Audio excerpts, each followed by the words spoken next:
Umiinom tayo ng kape para magising sa umaga. Pero pag nagising ka sa masakit na katotohanan, ang sarap magwala. Kaya itong Heartbreak Shop ang safe space ko.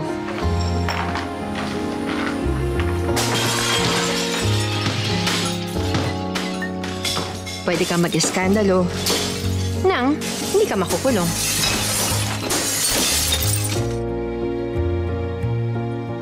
At tulad sa totoong buhay, mas satisfying kung may budget ka. Best part itong hagulgulhol. Pwede mong ibuhos lahat ng luha mo nang walang judgment.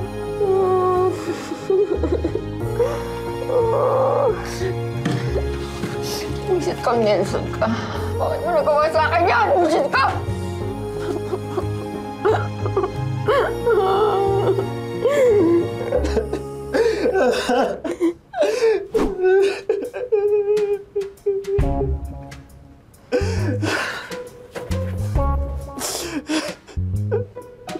Oh, diba? Sorry.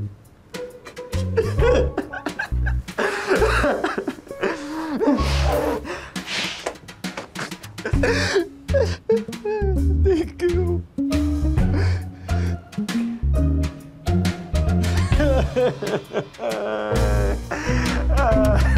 Alam mo, ikaw, ilang buwan ka nang pabalik-balik sa shop na yun. Parang di ka naman nakaka-move on. Hindi naman kasi agad-agad yung pag-move on. Ganito na lang. Mag-spend na lang tayo ng quality time. Pwede tayo manood ng rom-com. O kaya sige, kung ayaw mo yon, magmukbang na lang tayo ng mga favorite food mo. Alam mo, mas effective yun, feeling ko. Para naman maging happily taken ka, no? Tulad namin ng baby ko. Gusto mo sa bahay niyo ako magbasag ng plato at appliances? Okay lang. Basta papaltan mo, ha? Di na. Ayoko rin namang idamay ka sa pagbibitter ko eh. Ano ka ba? Trabaho ko yon. Best friend mo ako, di ba? Love you. Love you too. Yeah.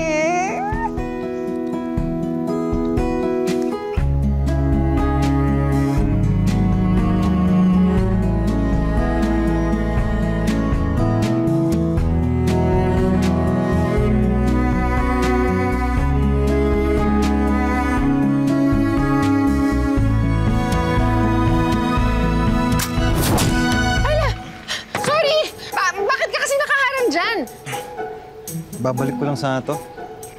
Okay na, okay na. Ikaw na lang gumamit yan. Sa'yo na yan. Sige, salamat. Pwede tabi ka muna. Excuse me. Ay, sige. Pwedeng pakiayos yung target ko. Yung ulo, yung damit. Okay. Please. Ayun, ayun. Sa taas, sa taas. Pakiayos yung dito. Okay, okay. Ayan, ayan. Hoy! Ah! Anong ginawa mo? Ma'am, Anong ginawa mo? Ano babasa na tuloy? sa'yo ba yan? Hindi sa akin to. Kay Nelson to.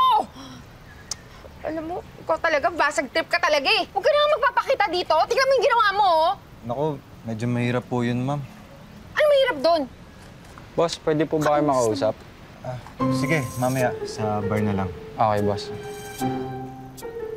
Boss? Epoy. Owner. Tin. Customer.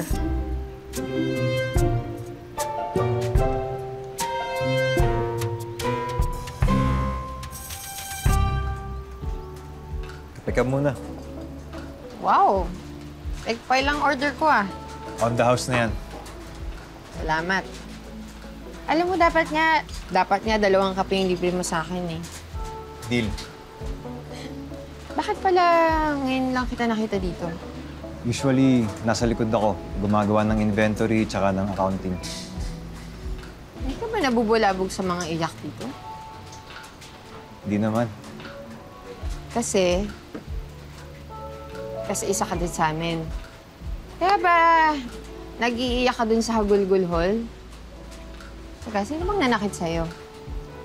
Walang taong kaya kang saktan kung hindi mo sila hayaan. Wow. Adip. Alam mo, ikaw na lang magkwento kasi kanina parang gigil na gigil ka sa pagbaril mo eh. Anong kwento mo? Nagtrabaho sa Canada si Nelson. Sabi niya, kunin niya ako. So, nag-antay ako. Yun pala,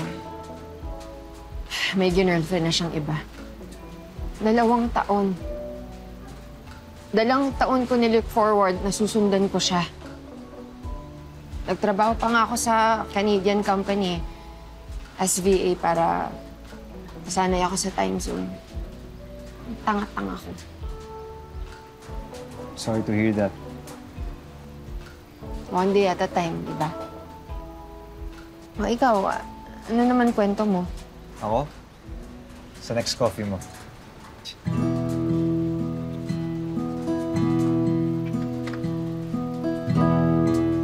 Magkikwento ka o tatamaan ka?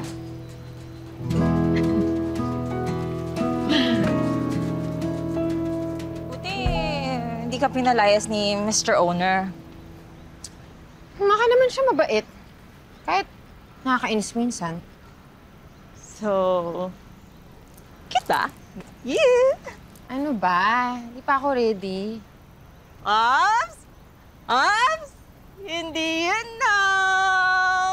Safe place ko yung shop na yun. Hindi ko naman i-risk na maging awkward yung pagpunta ko dun, no?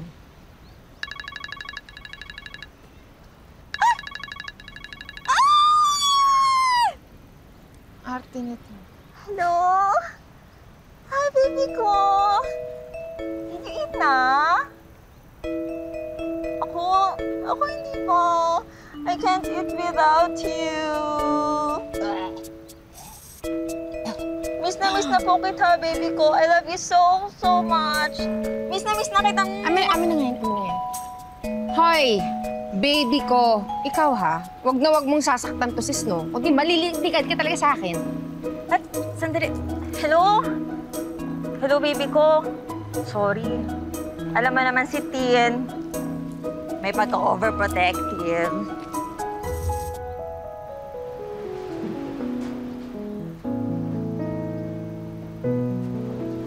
Ang ginagawa mo?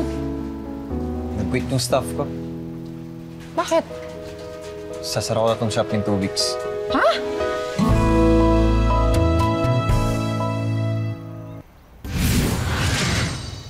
Bakit mo isasara?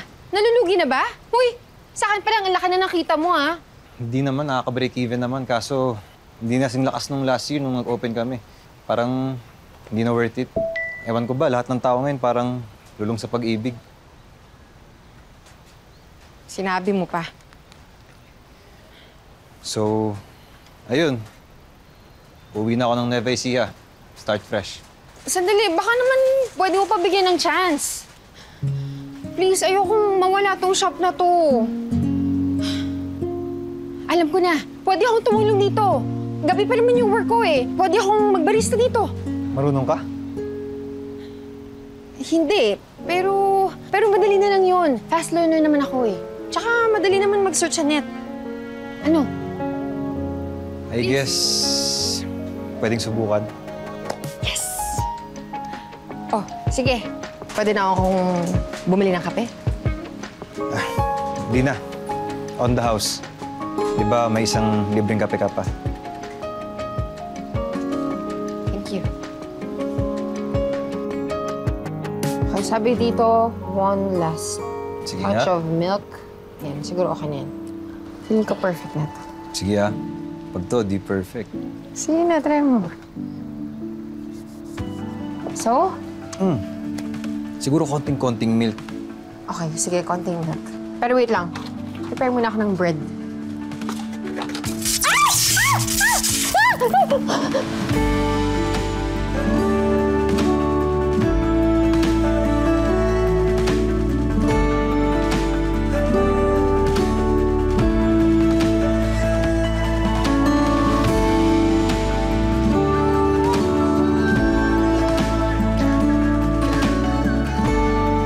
Nawala ng kuryente. Oh my gosh! Sorry. Sorry, kasalanan Hindi ko. okay lang. Nangyayari yan. Sige, okay lang. Sorry. Tatawag ako ng electrician. Oo, Oo, sige. sige. Alis mo na ako dito. Dito ka muna. Oo. Sige, balik ako ah. Sige.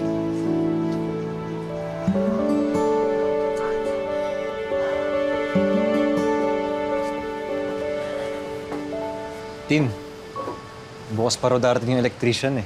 Magsara na muna tayo. Ay, wag na. Okay na tong mga kandiling sinet-up ko. Okay na yun, oh. Tingin mo, may mag-i-stay sa cafe na walang kuryente. Okay Hello! lang. Snow! Hi, guys! Hi, Uy, papakilala kita. Si Epoy. Hello. Epoy Snow. So, you must be Mr. Owner. And I'm guessing you're the best friend. Ay, correction. The very beautiful best friend. Okay, sorry. Very beautiful best friend. Perfect. Pero, teka lang ba't naman natin yung shop mo? Puro kandila. Kasi actually, may nangyari. Theme namin to. Araw ng mga patay. Araw na mga patay? Ako ba pinagloloko niyong dalawa? September pa lang ngayon, di ba? Araw ng mga patay. Na puso. Tama, mga patay na Naman puso. kasi hindi pa ako pinapatapos eh. In fairness, ang bongga ng strategy nyo. Creative na, tipid pa. Pero siguro naman kahit pa paano, may CR kayo, no? Oo naman. Nandun sa likod. Dun. Sa likod? Oo, kung Diretso saan ka lang. galing. Balik ako, guys, Mag-ingat ka. Ako. Madilim. Oo nga eh. Tsaka madulas. Ingat. Mag-ingat ka. Sige, wait lang. Boss, gagawa lang ako ng kape. Sige.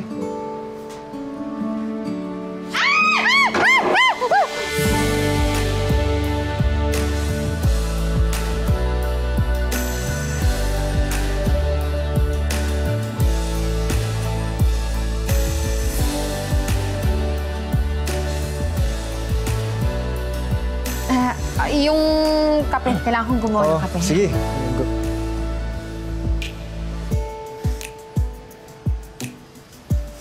Ayan, sakto. Salamat. Kaya mo yan. Boyfriend ko kasi.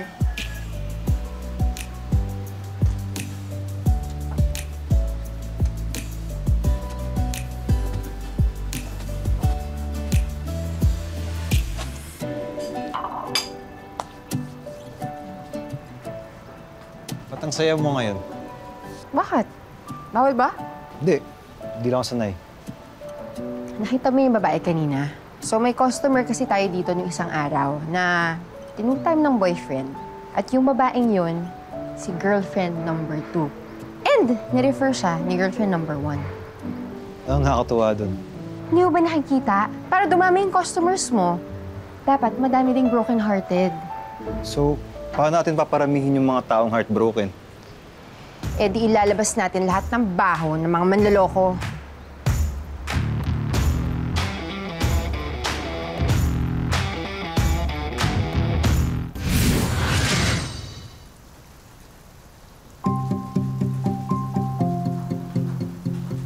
Sure ka mag-work? Oo naman. Hindi kasi ako naniniwalang madaming taong in love ngayon. Mas magaling lang magtago yung mga cheaters. At tayo magre-reveal nun sa mga biktima kasi Kasi may mga taong nahihirapang magsabi pag alam nilang niloloko yung kaibigan nila ng partners nila. So, we're saving them from a difficult conversation and at the same time, makakawala sa toxic relationship yung mga victims of cheating. O, di ba? Win-win.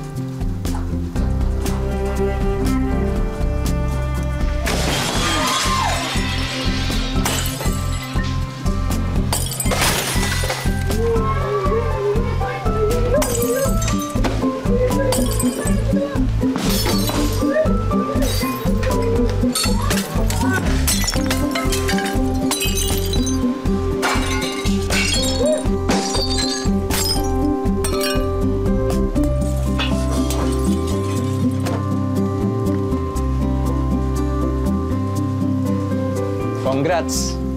Nag-work yung plano mo. At sorry, nagduda ako nung una. Mas marami pang tao ngayon kesa nung grand opening namin. Siyempre, dahil sa'yo yun. Wala yun. Nakita mo ba yung Hagulgul Hall? May pila. Grabe, hanggang labas halos may pila na. Oo nga. Pero buti, hindi ka sumisingit. Wala eh, busy eh. Wow, nakakatuwa namang makita kang ganyan. Na ano? Busy-busyhan? No. Moving on.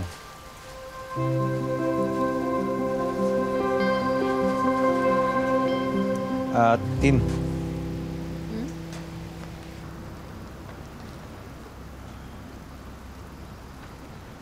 Para saan to? As thank you sa pag-save ng cafe. 2 weeks straight, consistent, lagi tayong sold out.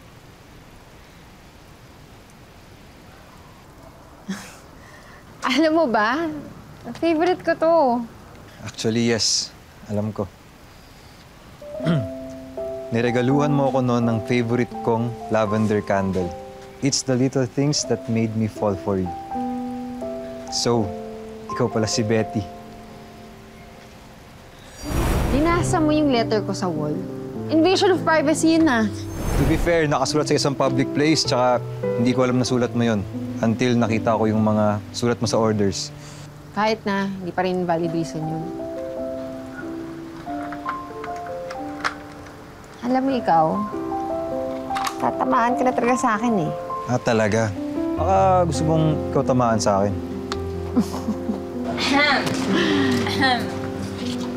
Tintin, nandito na ang napakaganda mong sundo. Uy, reserve mo na yung Saturday, ah. Bakit? Ano meron? Ano ka ba? Hindi magdo-double day tayo nila Epon. Hoy, ano ba? Kung nakakahiya ka, nandyan lang siya oh. Free ako ng Sabado. Ay, ang lakas na naman ng ulan!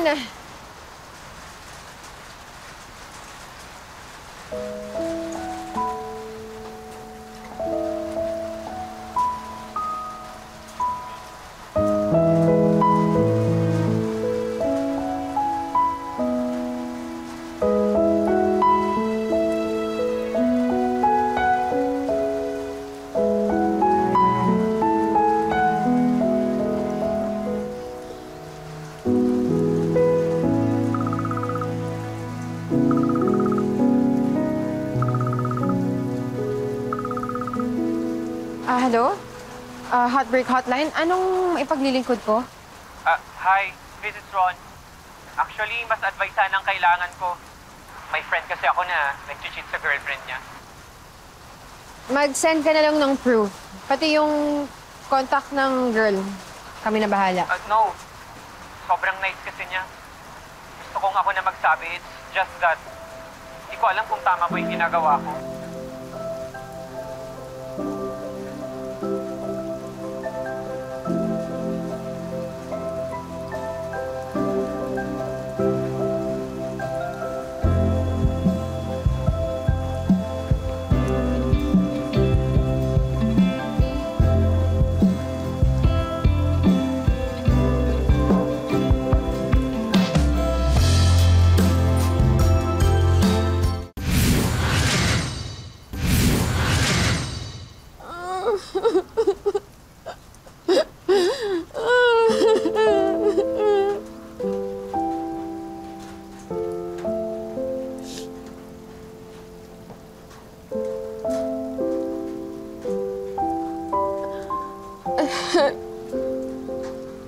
Boss, kamusta?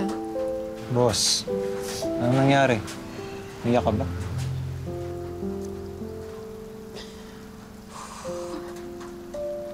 Si Nelson kasi nag-post kasama yung pinlit niya sa akin. Akala ko okay na ako eh. Akala ko hindi niya na ako masasaktan. Pero ang sakit-sakit pa din. Hindi mo siya deserve, okay? Kung ano man yung nararamdaman mo, someone will take all that away. Promise. Bilang akong dinner. Baka sakaling gumaan yung pakiramdam mo. Thank you.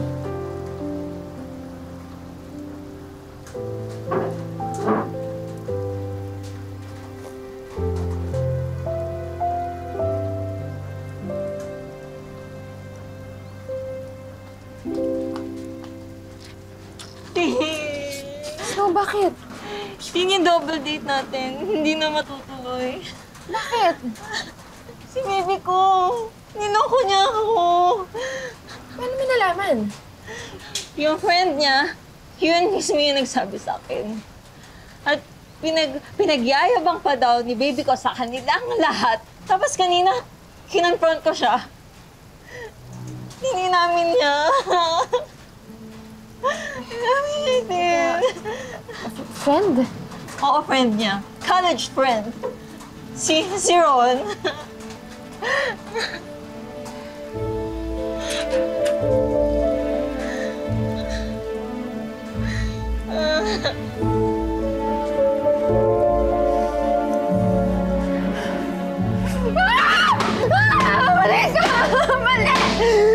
Tin! Tin, anong ginagawa mo? Mali! Tin! Tin, tama na! Tin, ano nangyari?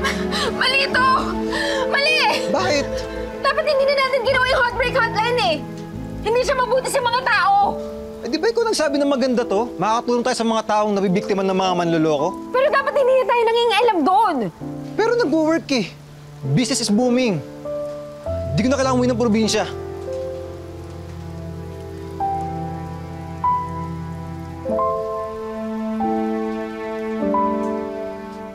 Wasak na wasak yung kaibigan ko dahil sa akin. Hindi mo naman alam eh. Kahit na. Napakawalang kwenta kong kaibigan. Meron pa pala akong utang na kwento sa'yo. My heartbreak happened 2 years ago. Nung namatay yung girlfriend ko. Ano nangyari? Car accident. Months pa lang tong shop nun. And actually, baby niya nga to eh. She wanted a place where people are welcome to grieve. Pero sobrang sayang lang kasi hindi ko na ito nabigay sa kanya. I'm sorry. Kala ko kasi nun, pag di ko in-acknowledge yung grief, hindi ko mararamdaman yung pain. Until binasa ko tong mga sulat mo. It encouraged me to do the same. You were a good friend to me bago pa kita makilala. So, bakit pala Betty? Betty. Bitter-bitteran. Yun pala yun. Kala ko kasi you're better now.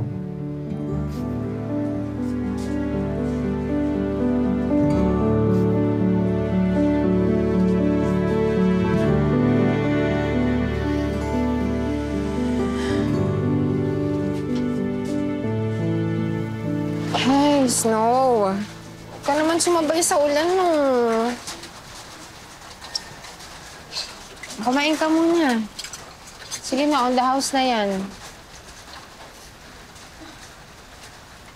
Ayoko.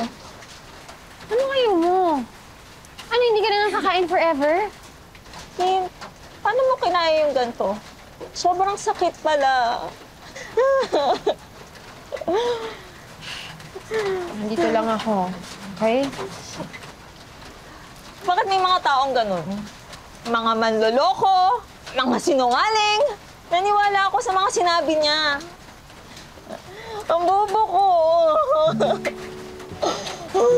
Ako ba, wala kang kasalanan. Hindi mo kasalanan. Pero ikaw, nandyan ka lang, di ba? Hindi mo ko iiwan. Siyempre hindi. Pero may kailangan akong sabihin sa'yo. Ako yung dahilan bakit kayo nag-break. Ano?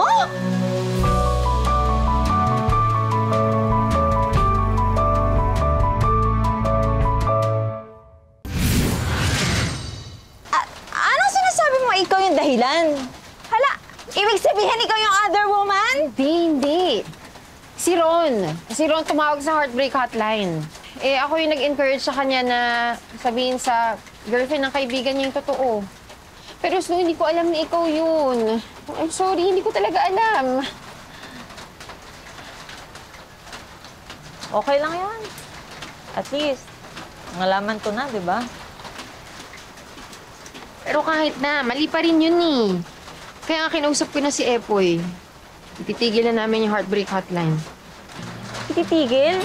Eh, paano kung lumiit na naman ang kita? E di, sasara na tong shop. Aalis na siya.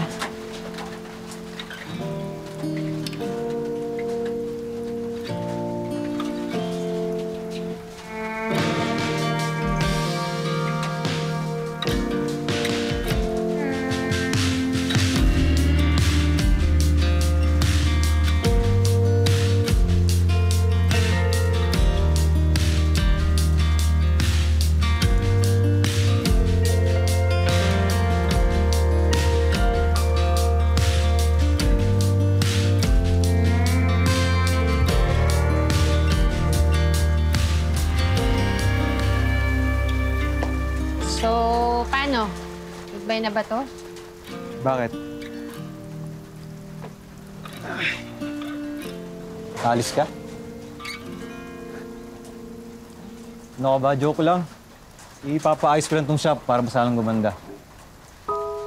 Teka, saan ka kumuha ng funds? Lahat ng mga kita this past few weeks, dito lahat mapupunta. And, binenta ko na yung singsing ko. Bakit mo ginawa yun? I realized na hino-hold back na ako sa Pasko. And if nabubuhay si Ina, I'm sure she would approve if it meant saving the shop.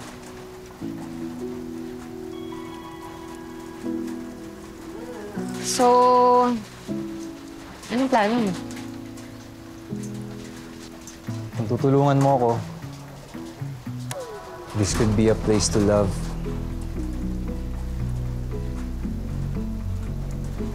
Not to grieve.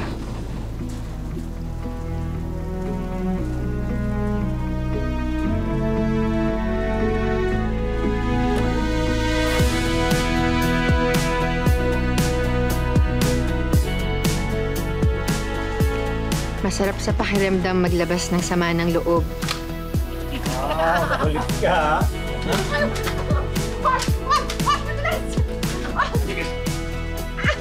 Pero mas masarap sa pakiramdam kapag kasama mo yung taong totoo at nagmamahal sa'yo.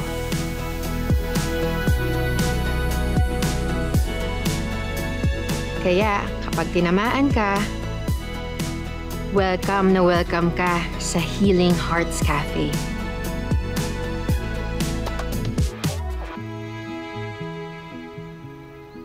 Welcome po sa Perfect Animal Shelter. I'm ready to adopt a dog. Meet Radar. Hello! Ate Gina, meron po ba kayong social media page? Pwede ko po kayo tulungan para mas makilala yung mga pets na gusto mag-adapt sa kanila. Ibig sabihin ba nito, mag-volunteer ka na dito? Eh, kaka-break lang kasi po nila ng boyfriend niya, kaya kailangan niya ng companion. Hindi pwedeng basta mo na lang sila iiwan. Kahit hindi sila nagsasalita, na-attach sila sa'yo. Pinaasa mo lang siya, Mia.